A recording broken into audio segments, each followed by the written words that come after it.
Kwa kipindi kirefu tulikuwa tuna face challenge kadhaa, kwa sababu tulikuwa hatujui namna bora zaidi ya kupata gari ambalo litakuwa lina standard za kutosha, kwa sababu sasa hivi Watanzania wengi wameshakuwa aware na ubora wa magari.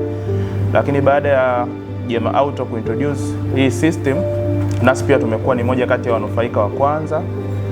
Tumesha import gari 2 na Jema Auto na zenyewe pia tulikuwa tumeingia kupitia the same platform ya auction na tulipata support ya kutosha, na tunawashukuru sana Jema Auto kwa sababu wametusaidia dealers ambao tulikuwa tunahitaji sana hii support tuipate direct locally. Tulikuwa tukicontact Japan, unajua Japan tuna difference ya karibu ya masaa 6. Kwa huenda ukamake request yako leo ukaja ukapata majibu yako kesho, au ukachat na Japani saa 8 mchana usipate majibu mpaka ukasubiri tena kesho asubuhi na unakuwa na masaa naye machache. Lakini Jema Auto tunawashukuru kwa hii support mliotupa kwa dealers, na tunashukuru sana na tutaendelea kufanya kazi. Tumeshakuwa na imani nanyi. Asanteni sana. Asante sana. Nashukuru. Thank you. Thanks a lot.